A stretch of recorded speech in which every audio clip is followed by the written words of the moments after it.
Mi nombre es Pablo César Jiménez Villeda y este es mi examen argumentativo oral de la materia de análisis de ecuaciones diferenciales.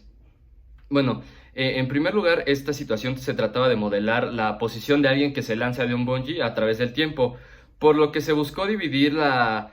modelación en dos partes, debido a que en una primera parte no aplicaba la ley de Hooke y en una segunda parte sí, que es que cuando la cuerda alcanza su longitud natural, ésta empieza a ejercer una tensión que intenta regresar a su posición original, que es una fuerza adicional que impide que la persona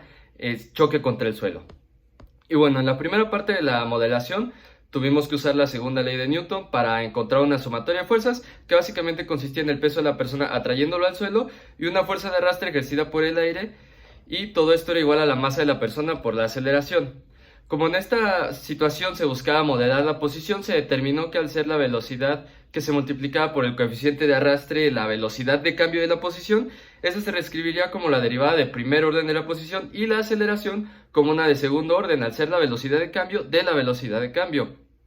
Con lo que se obtuvo una ecuación diferencial no homogénea de segundo orden que se resolvió con la suma de una solución homogénea y una propuesta. Por último, tuvimos que usar las condiciones iniciales para encontrar las constantes de integración, las cuales fueron que la posición inicial de quien saltaba era de 70 metros, pues esta era la altura del risco de donde se lanzaban, y la de una velocidad inicial de 0, pues la persona solamente se dejaba caer.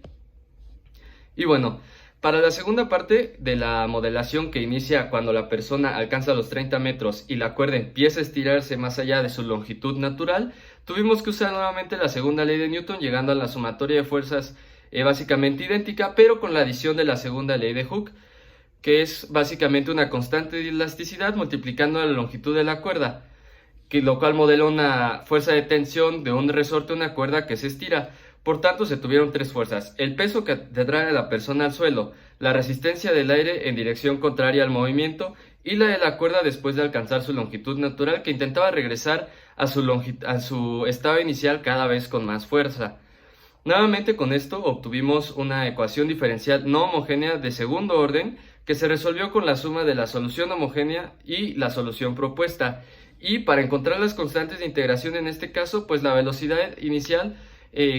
tuvimos que obtener una velocidad inicial que básicamente era la velocidad terminal del modelo anterior, es decir, cuando la cuerda alcanzaba los 30 metros, y la máxima longitud que esta cuerda podía estirarse. Al final, para poder modelar toda la situación, básicamente se usó una ecuación una ecuación compuesta de dos partes. La primera era la modelación obtenida con la ecuación diferencial solamente hasta que la cuerda alcanzaba los 30 metros, y la segunda de los 30 metros en adelante, que básicamente mostraba cómo la persona al lanzarse empieza a rebotar gracias al efecto de la cuerda, que intenta regresar a su estado inicial hasta que este casi se detiene y deja de hacer un rebote constante. Y bueno, la forma en la que una persona decide aventarse del bungee sí afecta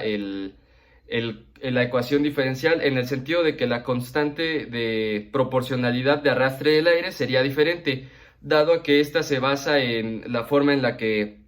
un objeto atraviesa un fluido. Y la forma en la que esto afectaría es básicamente en que se tiene un área de superficie que es la que atraviesa el fluido. Entonces, si una persona se avienta de cabeza, el única área de superficie sería la cabeza y los hombros. Y si se avienta con traje de ardilla, básicamente sería toda el área de tu cuerpo, más aparte el área de las alas, lo que haría mucho más difícil moverte a través del fluido, haciendo que la velocidad que se pueda alcanzar y consecuentemente la posición que va teniendo, la posición final sería menor a que si la tuviera. Bueno, el tiempo en el que alcanza la máxima longitud que se puede estirar la cuerda del bungee sería mayor, puesto que se tarda más en llegar a ese momento debido a esta